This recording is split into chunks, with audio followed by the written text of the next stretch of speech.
Good morning, everybody. Brooke with Mrs. Cog Hill Farm. And I got something I want to show y'all first off the bat this morning.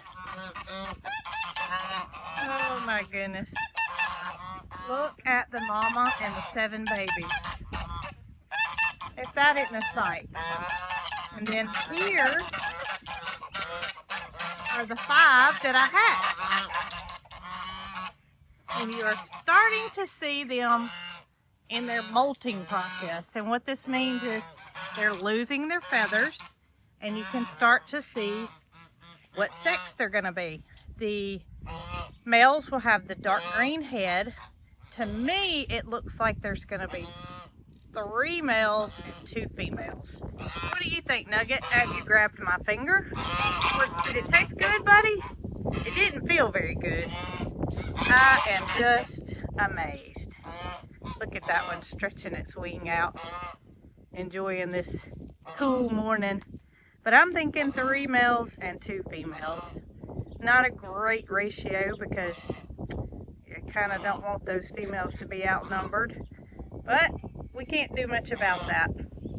Down here I've got 2 females. These are 2 mamas that have been here with us since we moved here, and 1 male. And then there goes the babies again. I cut this vine on the tree right there and cut it at the bottom. So I need to pull it out of the tree. You can see where it's actually died up in the tree, but I think I can put the grapple on the tractor and give it a tug at the bottom and get it out of there. Oh my gracious. Look.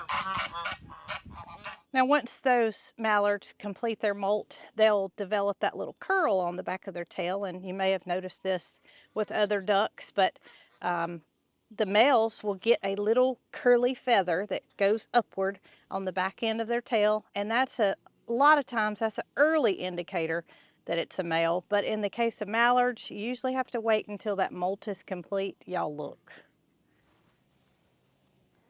I had fixed their food, and now they're all gonna head in a line. These are too young to tell yet. The ones that the mama hatched are just too young to tell. But back behind there, we are not short on mallards anymore. Okay, so here's what I was hoping would come up here. So it's been a minute since I've been able to get the runners on the camera, and that's because they spend most of their time down at the pond. But you can see there's a mallard, a male mallard in the lead, and I do believe that all 3 of the runners are females. So you know what this means. With more male mallards than females, we're probably going to have some Indian runner male crosses, mallard crosses in the future. I think there's 3 females. And that's odd because all the runners that we have had in the past have all been males, all of them. And now all 3 of these are females. Look at how they've grown. These are full-grown Indian runner ducks.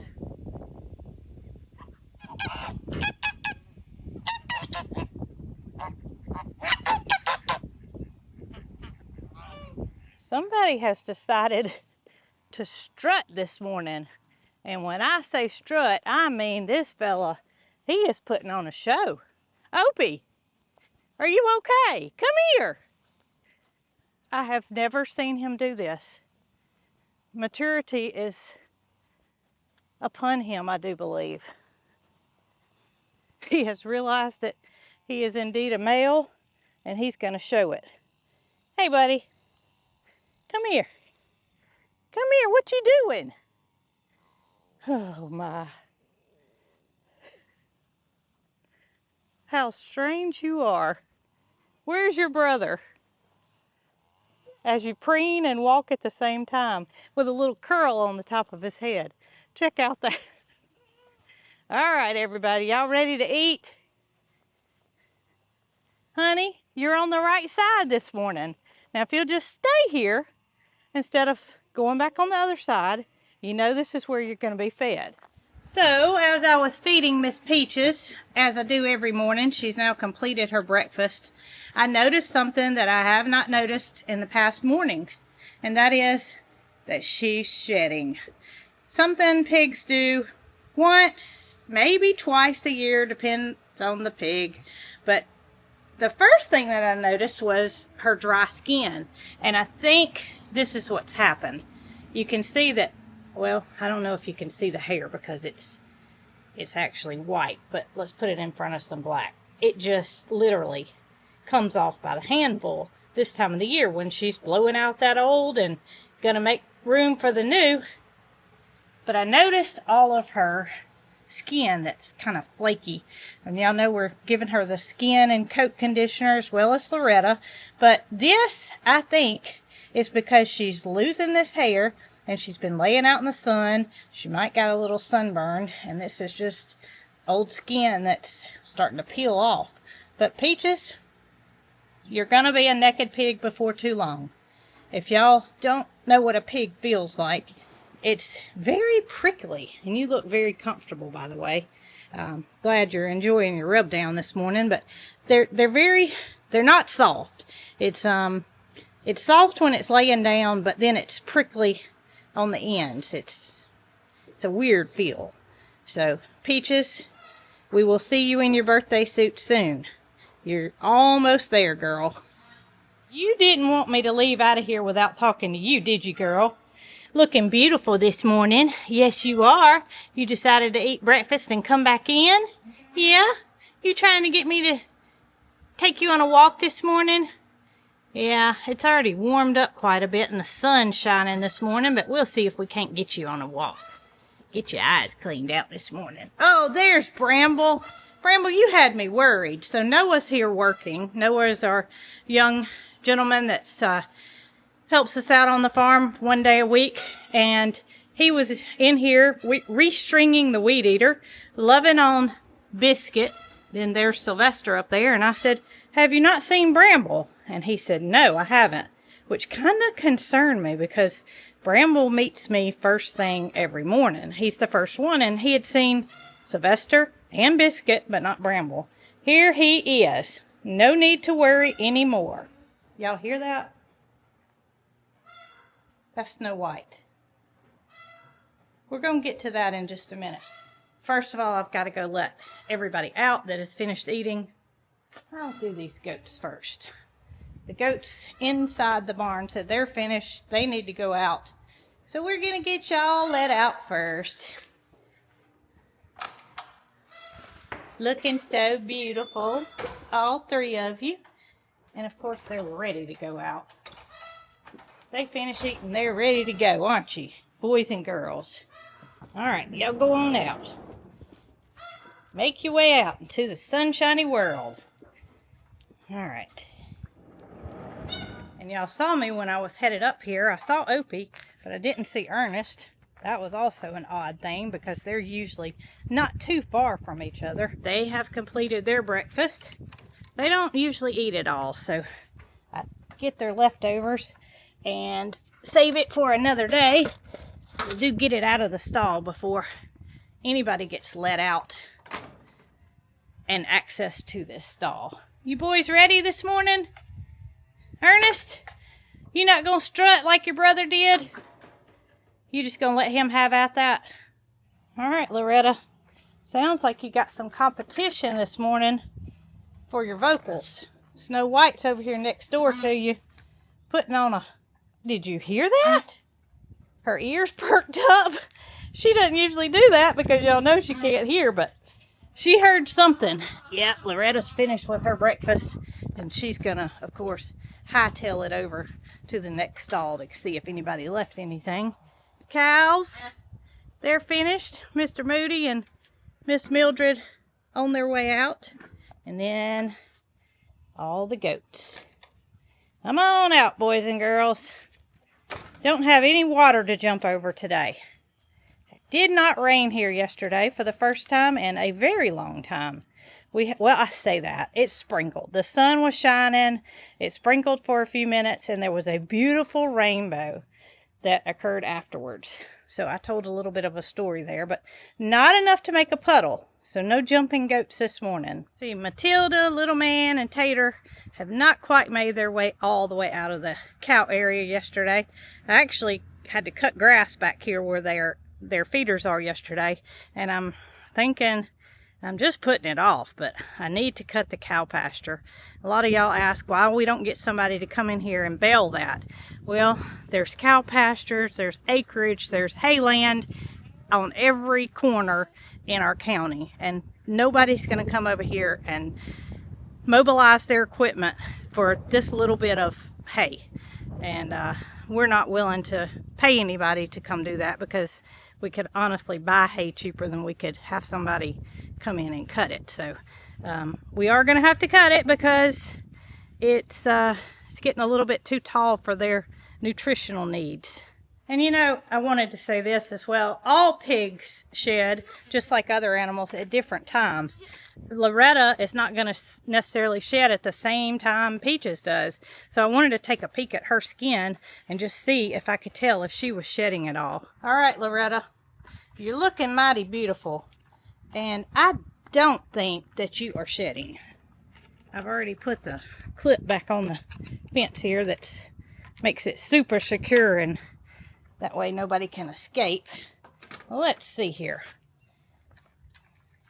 You are a little bit. You are shedding a little bit. Not quite like Peaches. Honey, baby, I'm going to give you some camera time. She was biting on my arm. That's Honey's way of saying, hey, I'm right here and I need some loving. All right, baby. And then Jessie, she just stands back. Jessie knows she's going to get some loving. But Honey, oh my goodness. Honey's going to bite in order to tell you she needs a little rub today. Look at her little polka dots coming in right there. Honey, you got a little sore inside your ear there. We have to keep a watch on that. All right, so Loretta is losing a little bit of hair, but it is, I mean, nothing like what Peaches is. And you can see her skin's not even sunburned because she's got that hair coating still. Oh, Honey. I sure didn't have to look far once I found you. That was all it took, wasn't it, buddy? You gonna follow me every step I take? Yeah. Well, I'm about to go back in the barn. You think you're gonna come in there? Or you gonna stay out here in the sunshine? All right, so you heard Snow White letting out her little calls, and she's been laying eggs frequently.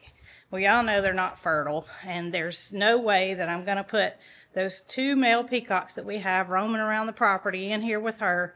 She can't see, first of all. Second of all, they wouldn't stay in here, even though there's a female in here, and they may in turn harm one of the silkies that are Snow White's BFFs. Now, if y'all have been following me for very long, you know that silky chickens just have every ounce of energy in them to be mothers. And I have tried to give them chicks before. I've never given them, y'all help me remember, have I ever given them eggs to hatch? If I have, I don't recall that any have ever hatched. So, I have a lady that I know. She's actually who Holly came from. Holly, the Australian Shepherd dog that's Jason's sidekick. She's a mixed Australian Shepherd. But that's where Holly came from. And she raises lots of different breeds of chickens. Matter of fact, Holly lived with chickens for a long time until Miss Penny found a home for her. She was just trying to temporarily take care of her until she told y'all he was going to come wherever I go. I didn't mean to scare you, buddy. Back to the story.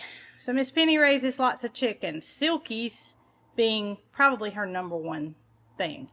And so, from time to time, she sells chicks on social media and whatnot. Well, she had made a statement that this was the last of her chicks that were hatching. She wasn't going to have any more for this season. And I thought, you know what? I'm going to reach out to her and see if she has any eggs, because if she's not going to incubate anymore, then either she's going to do one of two things. She's going to let her silky sit on them and hatch them, or she's going to discard all the eggs and not have any more babies this year. So I reached out to her and I said, could I buy a couple of eggs from you for my broody silkies to sit on. I had another thing in mind besides my silkies, and that was Snow White. Y'all, Aunt B, who is the white silkie, this one doesn't have a name. She's a Cochin silky mix. She came from Miss Penny as a chick, and she's just as broody as a silky. Cochins have that same instinct to want to be mothers so bad. That Snow White is sitting right with them. So this is where the three of them have been for the past, I don't know, 7 days at least. None of them have moved. Snow White right up there with them. She is laying, they are sitting on Snow White's egg. They're sitting on their own eggs. There's no way they're fertile. There's not a rooster in here. There's no male peacock. So these girls are just sitting. I take the eggs out. They lay again. They sit some more. I reached out to Miss Penny. She told me, she said, look, I only wanted 2 eggs because I didn't want to be overrun with possibly a bunch of roosters. She said, I've got 7 eggs in the incubator from this last hatch that I wasn't going to hatch anymore. And they've been in there since the 10th of July. So that means, as of yesterday, they were 11 days fertile. Well, chicks take 21 days to hatch. So that means on July the 31st, if I had bought these eggs from her, that we would potentially have baby chicks. I thought, perfect. The reason it's perfect is because they've already been sitting at least 7 days. So chickens have an internal clock. They know when they started sitting, and they know when their chicks are going to hatch. And at that day, probably 23, if nothing happens, they're getting up and they're moving on. Well, I didn't need to start over because that would have put us above 21 days. So 11 days in was perfect. She says, take all 7 eggs. Don't just take the 2. So I did. I met Miss Penny up at the Dollar General in a location near us. And Miss Penny, I need to get the candler. She told me that she candled all 7 of them just the day before, and they were all 7 viable. But I haven't looked at them personally. Maybe we'll save that for 1 more week, because that'll be 3 weeks in instead of 11 days in. Well, it'll be, yeah, close to 3 weeks. 3 days short of 3 weeks. They will be just about to hatch by that point, and we should be able to see a lot of movement. So I'm not going to disturb them today because I just put the eggs up under them yesterday. But next week's video, we're going to candle them. I will show you. I said I'm not going to disturb them, but I will show you that they do have eggs. All right, Miss Snow White. I don't know if you have an egg up under you or not. Let's see.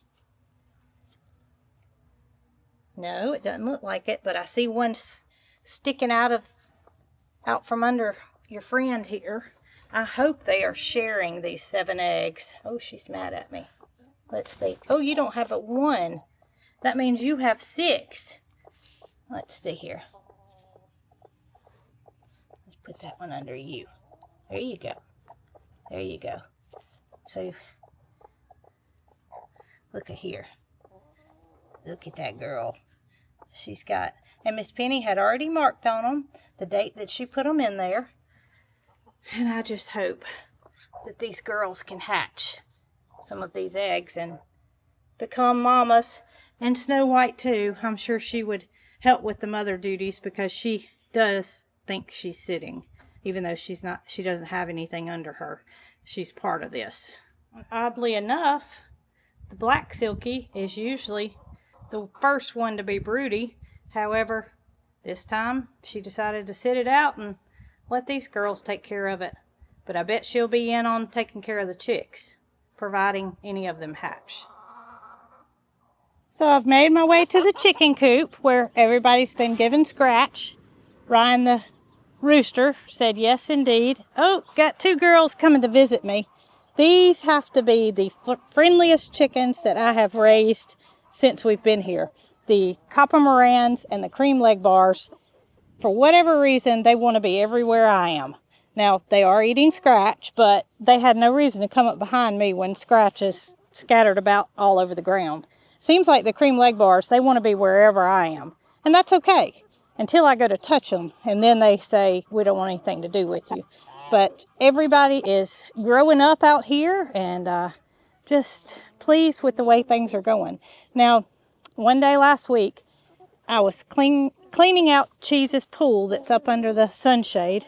Tommy's behind me. He said, get a glimpse of him so everybody knows he's doing well. I dumped Cheese's pool over, and when I did, some chickens kind of went haywire, you know, thinking that something was happening, and Cheese kind of came after me. And I think it was just a protection of his chickens kind of thing, but it kind of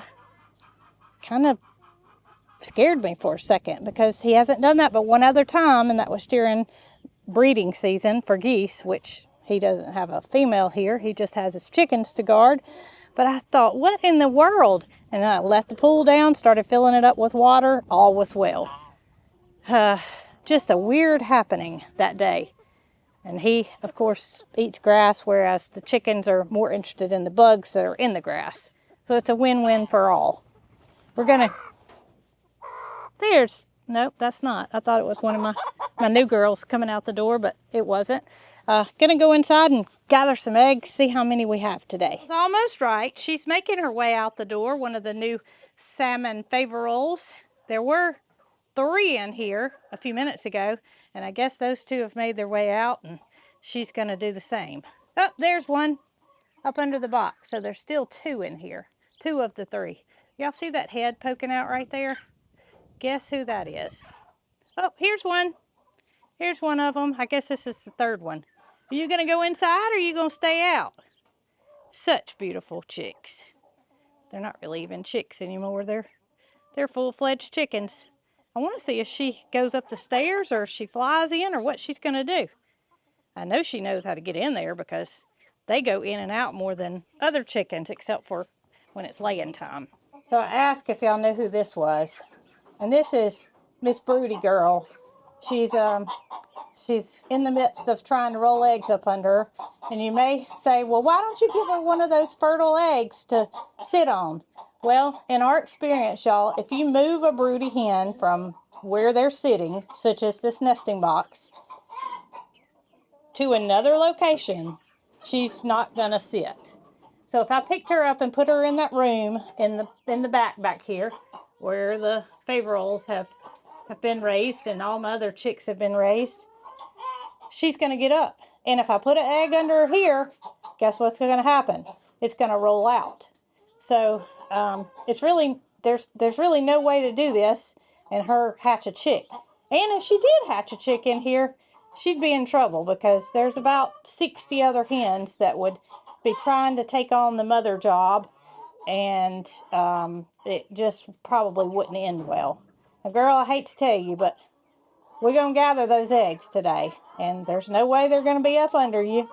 You know that. They roll out every single day, and they are indeed going to roll out today, just like they just did.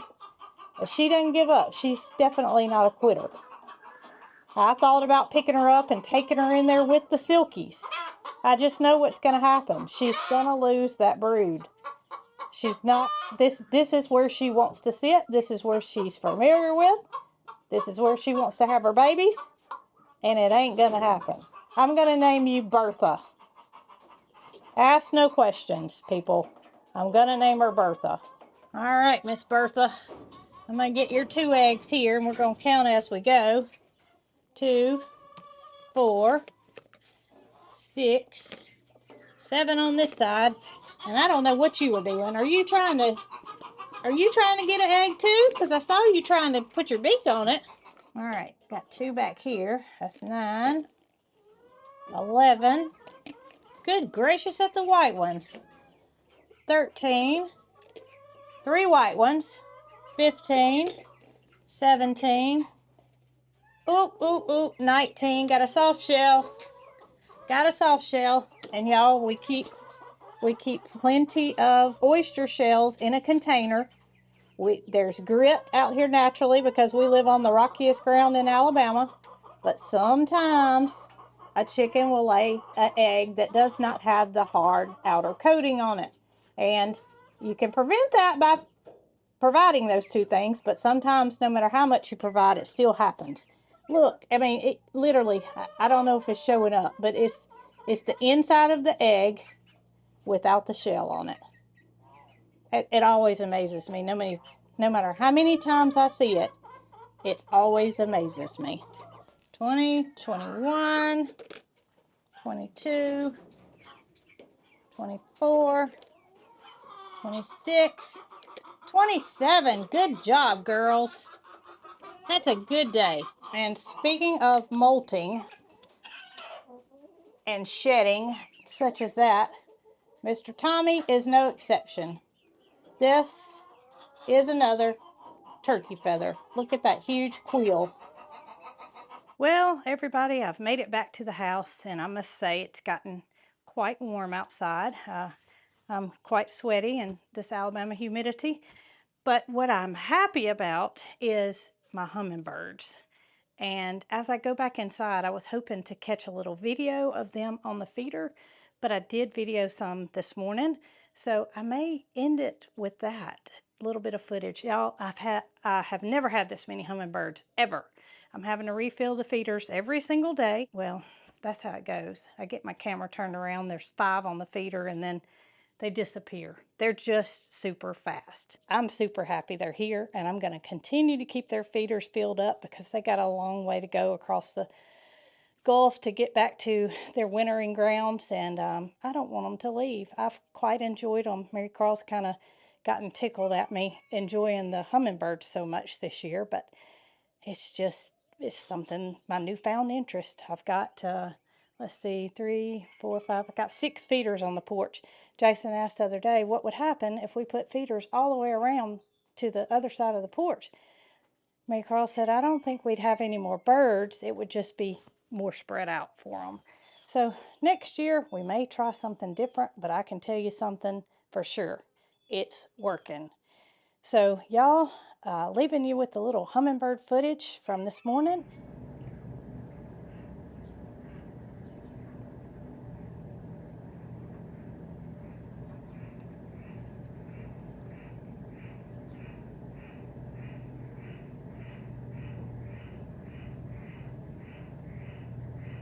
We will kindle eggs next week.